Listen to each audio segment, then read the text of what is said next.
Glorious. Salut tout le monde, bienvenue dans cette nouvelle vidéo d'écran large. Je suis Geoffrey, je suis avec Arnold. Salut Arnold. Salut. On va tous les deux parler de Loki aujourd'hui, la nouvelle série Marvel qui vient de se terminer. Alors déjà en préambule, tu es plutôt l'expert comics et je suis plutôt la personne qui n'y connaît rien de comics, donc a priori tu seras plus intéressant que moi pour changer, ou pas. Alors commençons déjà par ce qu'on pense de, non pas de la série, mais d'abord de Marvel et de Loki principalement. Qu'est-ce que tu attendais de cette série, toi, à la base? Alors moi, j'en attendais vraiment beaucoup, parce que jusqu'à maintenant, Loki, c'était un petit peu, je vais pas dire le faire-valoir de Thor, mais en tout cas, il était quasiment exclusivement rattaché au personnage de Thor. On peut dire le bouffon, hein, soyons clairs. Clairement, c'était le bouffon du roi, effectivement, dans les films Thor, et il apparaissait périodiquement, voilà. On le développait quasiment pas, alors que c'est un personnage qui est pourtant adoré des fans, et en plus qui est incarné par un super Tom Hiddleston, mais... Voilà, il apparaissait, on l'a fait mourir une première fois, puis on l'a refait revenir, puis il est remort encore une fois, et il revient encore. Et donc là, je me suis dit, ok, on va enfin pouvoir creuser le personnage, voir pourquoi est-ce qu'il est éventuellement méchant ou pas, en fait, qu'est-ce qui en fait de lui véritablement un anti-héros, et éventuellement, bah ouais, creuser cette question tout au long des 6 épisodes qu'on aurait eu de la série. Parce que dans les comics, Loki, c'est un personnage qui a aussi eu ses moments de gloire, qui a été très important, ses runs solo et tout ça. Bah, en tout cas, c'est un personnage qui existe à part entière, qui a ses propres comics, effectivement, qui a ses propres aventures, et qui existe sans être forcément rattaché à Thor ou à n'importe quel héros de l'univers de Marvel. Ouais, donc une série Loki, c'est très logique pour les gens qui lisent Marvel, c'est pas un truc sorti de nulle part. Complètement, complètement. Okay. Et d'ailleurs, même généralement, il y a de très très bons comics autour de Loki qui existent et dont la série s'est plus ou moins inspirée, ne serait-ce que Loki, agent d'Asgard, où en fait, il est recruté pour devenir plus ou moins anti-héros, et il effectue différentes missions comme ça, différentes aventures de son côté, quoi, véritablement. Donc c'est quelque chose en fait que effectivement on retrouvait déjà dans les comics et qu'ils ont plus ou moins amené, en tout cas dans la série. Ok, bah on n'est pas forcément d'accord sur Loki, puisque moi c'est un des personnages qui m'intéresse le moins, je m'en fous un peu de Tom Hiddleston, enfin j'ai rien pour ou contre lui, je comprends pas trop le trip autour de lui. Le personnage, j'ai jamais trop aimé, notamment parce que je trouve qu'il est trop bouffon. Donc l'idée d'une série sur lui, clairement, je m'en fichais. Jusqu'à la première bande-annonce, où là j'ai été particulièrement excité parce qu'on m'a vendu un truc vraiment cosmique, de pure fantasy, de pure SF, que moi j'aime beaucoup, qui m'a forcément touché. Je trouvais qu'en plus, on a déjà parlé tous les deux, la musique de la bande-annonce, elle était super bien, je suis très déçu que c'est pas dans la série, mais on reparlera de la musique parce qu'elle est quand même très cool. Donc j'y allais vraiment reculons, mais j'étais très excité par le côté Doctor Who qui mettait en avant, et le fait que, c'était pas des banlieues, c'était pas du goudron, c'était pas des villes, c'était de la pure SF, parce que même WandaVision, c'était quand même de la fantasy plaquée sur du goudron, ce qui m'emmerdait un peu. Donc j'étais un peu sur mes gardes, mais j'étais quand même un peu excité avant de me lancer dedans. Alors commençons par ce qu'on a aimé dans la série. On va lister ce qui nous a un peu excité, ce qui nous a confirmé que c'était cool. Je te laisse commencer, dis-moi un truc que t'as aimé. Owen Wilson, déjà, direct. Je comprends pas non plus, mais ok. C'est vraiment, j'ai adoré ce personnage de Mobius. Il vient des comics ou pas, lui? Tout à fait, tout à fait, qui est bien un agent du TVA, et qui est super bien incarné, tout en discrétion, tout en sobriété, alors que pourtant Owen Wilson, on pouvait être inquiet effectivement que... C'est pas la sobriété incarnée. Voilà, exactement, on aurait pu avoir peur qu'effectivement ils essaient d'exploiter ce côté comique, qui est vraiment bien, mais au contraire, vraiment uniquement dans la sobriété, plus en fait ça m'a rappelé un petit peu ses apparitions dans les films de Wes Anderson, en fait, où il est vraiment très très drôle, mais sans forcément essayer de l'être. Oui, et puis qu'il n'est pas au premier plan, surtout, c'est vrai qu'il vole jamais trop la vedette, il a l'air d'avoir une place bien, où il est bien exploité, mais sans qu'il y ait genre le Owen Wilson show à un moment, où il est assez en retrait, c'est assez étonnant d'ailleurs. Ouais, non, ce Owen Wilson moustachu, il m'a beaucoup plu, très clairement. Chacun ses tripes. Chacun ses tripes. Et après, d'une façon générale, la direction artistique, on en a parlé, bien évidemment, la série est vraiment hyper canon. Pour moi, c'est vraiment le truc qui l'a fait ressortir des autres. Alors surtout si on compare à Falcon et cette merde de l'hiver là, qui était quand même le truc le plus chiant qu'on a vu cette année. Très clairement. Et WandaVision qui était quand même très excitante, mais qui oscillait beaucoup entre très original avec un vrai parti pris et régulièrement ça. C'était littéralement, on est avec elle sous la bulle, on est à l'extérieur dans les bureaux chiants qu'on a vu 50 fois. Exactement. Là, de A à Z, Loki, c'est du nouveau. tout est faux, tout est donc réellement excitant. Il n'y a aucun décor qu'on a vu dans un autre Marvel. Tout est totalement dans les teintes de rose, dans des couleurs, c'est des trucs de studio qu'ils ont créés. Tout est vraiment créé de toutes pièces, à part certains décors dans les flashbacks, mais dans les voyages dans le temps, mais finalement c'est assez mineur. Donc moi je trouve ça hyper excitant et stimulant et enchanteur d'arriver dans un monde où on me dit c'est un monde de toutes pièces, on l'a créé, amuse-toi. Et d'autant qu'il est extrêmement bizarre, extrêmement étrange. Dès le premier épisode, on voit, voilà, il y a un côté très Brésil, effectivement très kafkaïen. Enfin, il se retrouve vraiment embarqué dans ce système bureaucratique, il sait pas où il débarque. Puis ensuite, il essaie de s'en échapper, il se retrouve sur l'Amantis avec les apocalypses, etc. Et on a encore effectivement un autre endroit avec encore plus de SF.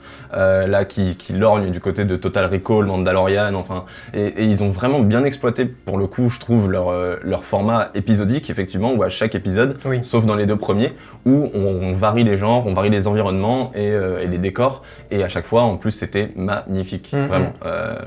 Moi, je pense aussi à la photo, qui est vraiment, on sent qu'en tout cas, ils ont essayé de la travailler un petit peu, le jeu de lumière aussi, ce côté très marron, austère, brumeux qu'on retrouve dans les couloirs du TVA par exemple. Et dans la Mantis, on a une photographie violette.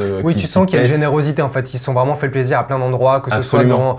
Moi je pense aussi dans le climax quand le vieux Loki il commence à construire cette cité. Je me suis dit c'est marrant quand même, ils s'amusent, c'était pas indispensable pour ça.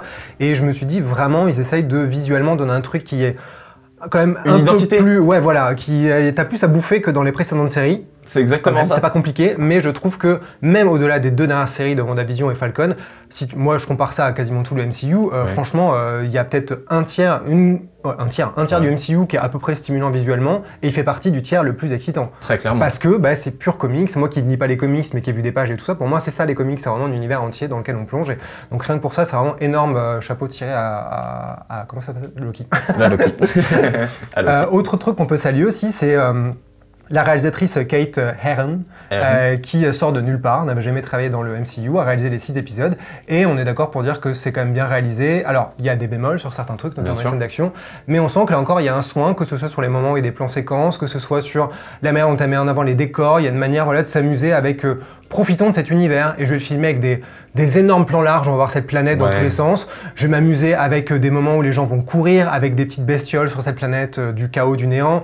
On sent que il y a un truc, un plaisir, vraiment une générosité dans la manière d'accompagner et d'inviter dans cet univers. Absolument, et ce que j'aime beaucoup aussi, pour revenir au terme que je vais utiliser pour le jeu de Owen Wilson, c'est vraiment le terme de sobriété, à savoir que des fois, vraiment, par exemple dans les dialogues entre les personnages, parfois, elles restent uniquement sur un plan fixe ou un champ contre champ extrêmement simple, mais qui est très très efficace. Il n'y a pas de fioriture, c'est très simple.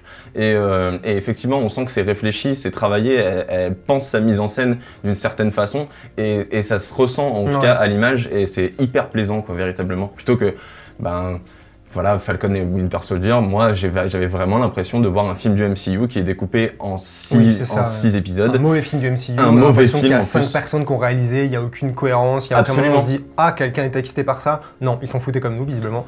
Et c'est exactement ça, c'est cohérent là, vraiment l'univers qu'on nous montre et le chemin en tout cas qu'emprunte Loki et que suit Loki avec Sylvie, il est vraiment cohérent visuellement, et rien que ça déjà c'est hyper plaisant, c'est clair.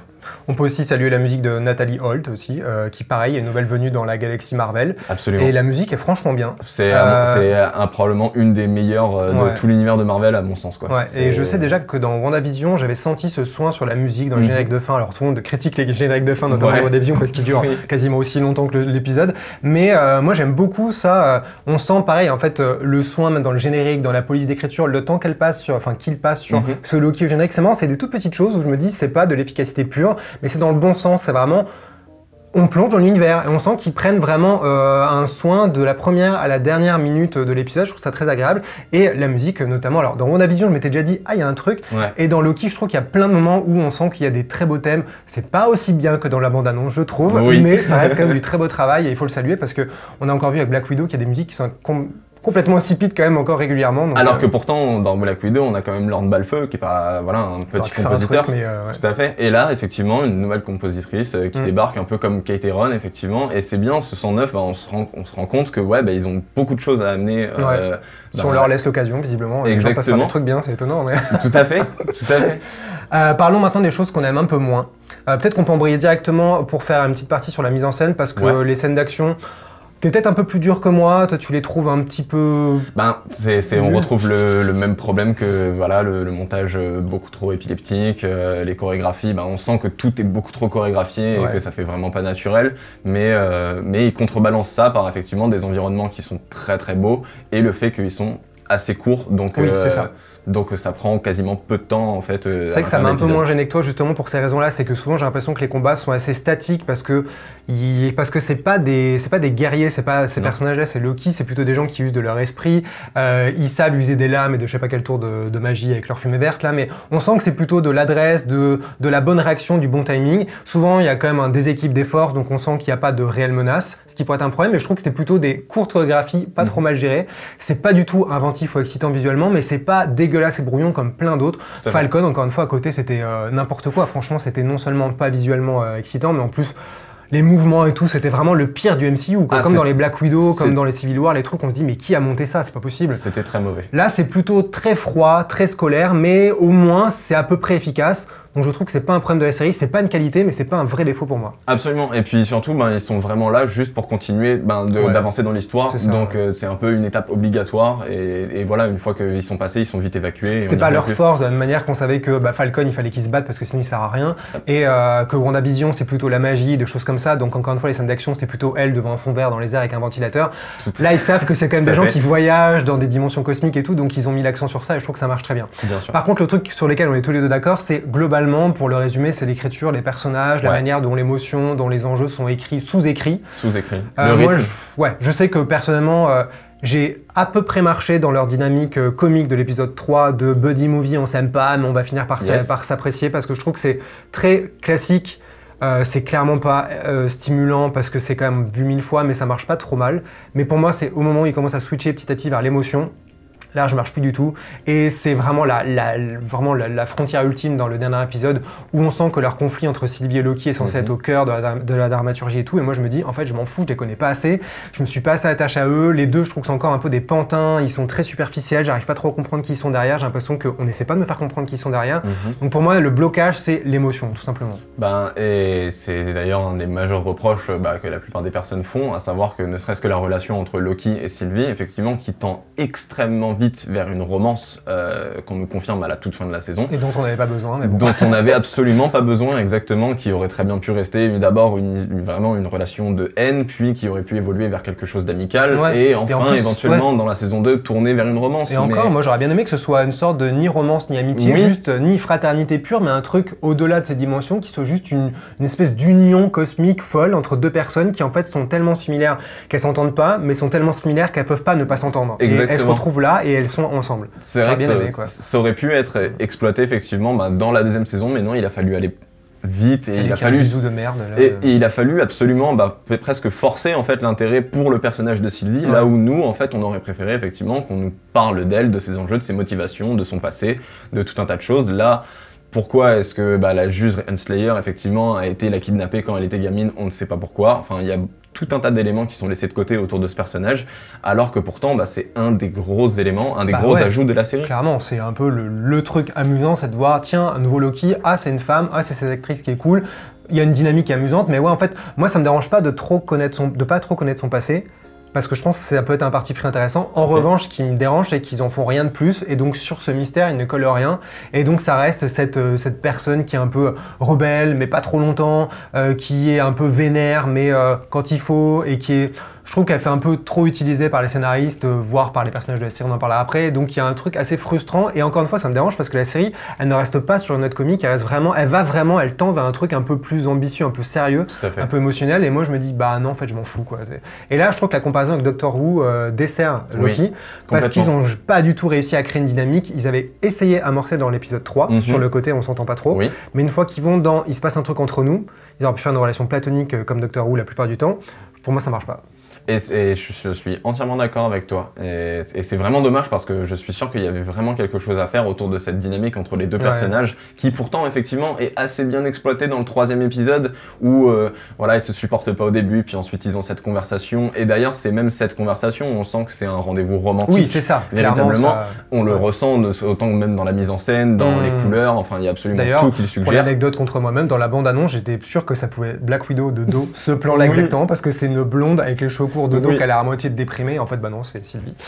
Autre truc que je trouve un peu dommage, je sais que tu es d'accord, c'est l'écriture en termes de longs couloirs de dialogue, où en fait ils arrivent tellement pas à trop installer l'univers et parfois ils savent pas trop comment nous faire passer des infos. Alors typiquement le dernier épisode, quand ils sont face au type là, c'est pas possible. Il y a vraiment, je pense, l'épisode il doit durer 25 minutes, j'ai l'impression qu'il y a 17 minutes où ce mec-là il parle et il fait des blagues et il explique l'histoire. Et il y a un moment, c'est pas possible d'écrire de manière aussi paresseuse, bordel. Ben moi justement, à la limite, les longs dialogues ne me dérangent pas quand en fait c'est pas des longs dialogues d'exposition. À savoir dans le premier épisode, on s'en doutait, forcément faut découvrir un nouvel univers. T'as plein de personnes qui parlent, il avance et tout, donc ça jongle entre information, humour, réflexion sur lui et tout. Exactement. Donc à la limite le premier ça allait, le deuxième, bon ils avaient oublié 2-3 petits trucs dans les tiroirs, pourquoi pas.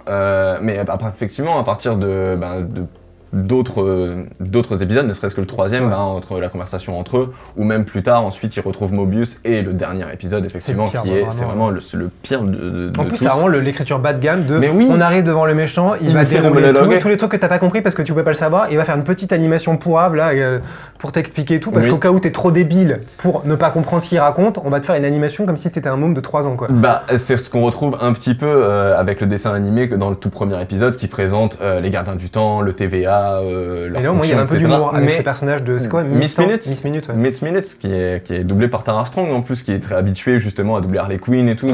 Donc c'était assez rigolo, en plus, pour ceux qui connaissent l'univers de DC. C'est-à-dire pas moi. Moi, j'ai pas rigolé.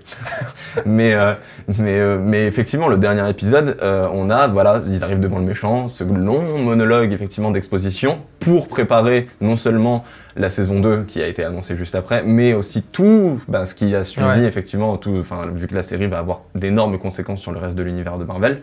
Donc ça, en termes d'écriture, c'est vrai que ça pêche beaucoup, ça va beaucoup trop vite, il y a beaucoup de raccourcis. Puis même ce Jonathan Majors, là, qui joue donc ce personnage mystérieux dont on va parler, le fait d'avoir un bad guy qui est un peu en train de rigoler, mais qui est un peu méchant, qui tire les ficelles, qui fait une blague, qui dit « Oh, tu peux me tuer, je m'en fous, je rigole ». Même ça, j'ai l'impression de l'avoir vu 1000 fois, mais c'est pas une impression, c'est la réalité. Donc c'est vrai que pour le coup, cet univers, là, ce château chelou, là, perdu dans le néant, au bout du monde, je sais pas trop quoi, là, comme dans un roman de Douglas Adams, c'est drôle visuellement, mais je trouve qu'une fois qu'ils sont dans cette pièce et qu'ils ont monté l'ascenseur, c'est vraiment le truc classique de chez classique, c'est une grande pièce, ils s'assoient derrière son bureau littéralement, et ils sont là, ils disent « Ah bon? Ah non?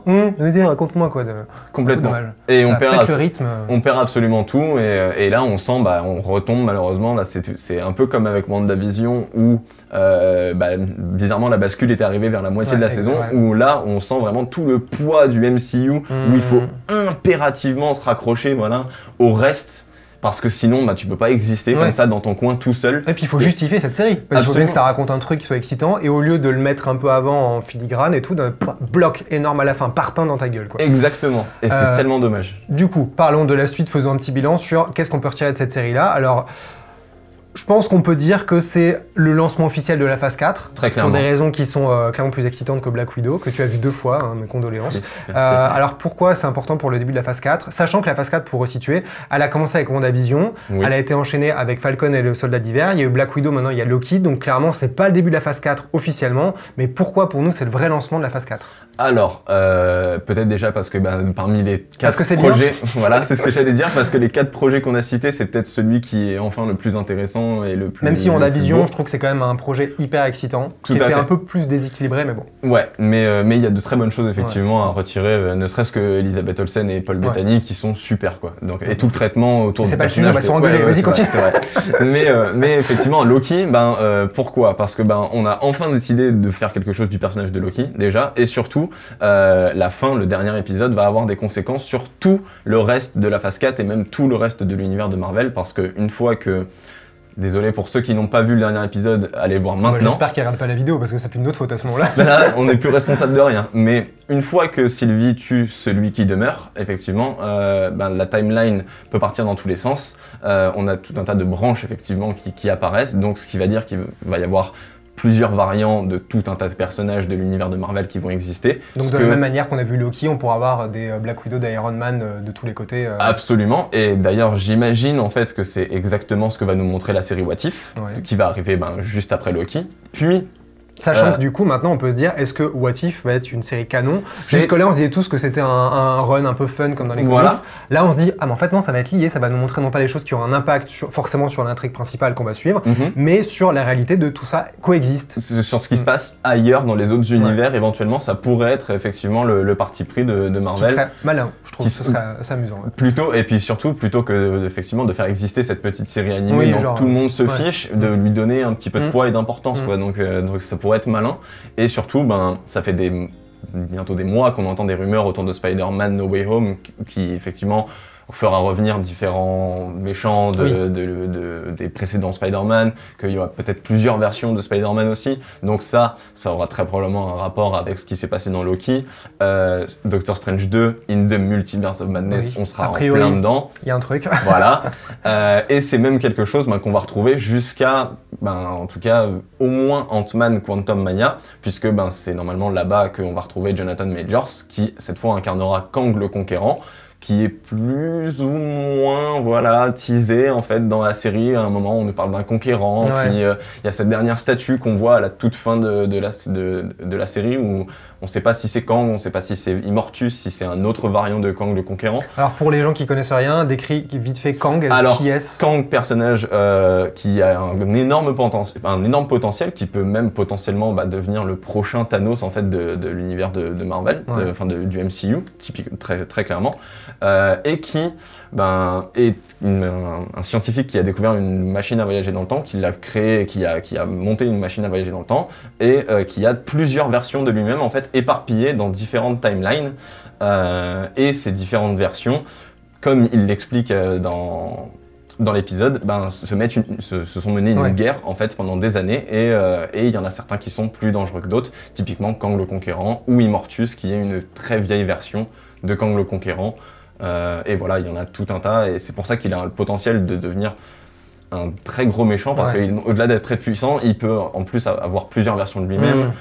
Donc on peut éventuellement retrouver Jonathan Majors même plus tard, et pas que en Kang le Conquérant en plus. Donc ça amène quelque chose de très intéressant autour de ce personnage. Oui, parce que jusque-là, le multiverse, il a été beaucoup teasé, annoncé ou évoqué, mais là, pour la première fois, on se dit qu'on a un ennemi qu'est-ce qu'on peut faire après Thanos, qui a quand même foutu un sacré bordel, avoir quelqu'un qui avance sur plusieurs plans. Et ce qui est intéressant en plus, moi je ne savais pas, c'est que ce mec, c'est donc un être humain normal qui a juste qui est très intelligent et qui a su profiter de ces trucs-là après sa découverte, et donc qui peut tirer ses pouvoirs, ses armes et plein de capacités de ses autres collègues qui sont lui-même, et surtout de toutes les autres dimensions. Donc ça en fait un être multidimensionnel que personne n'a affronté jusque-là, et qui donc ajouterait une dimension vraiment en verticalité, en horizontalité, dans tous les sens, quoi. Tout à fait. Et au-delà même de Ant-Man Quantum Mania, c'est même, j'imagine, un personnage et un antagoniste qu'on va retrouver encore plus sur le long terme, parce que on sait qu'il est très proche du Docteur Doom, en tout cas il a des liens avec le Docteur Fatalis, avec les 4 Fantastiques.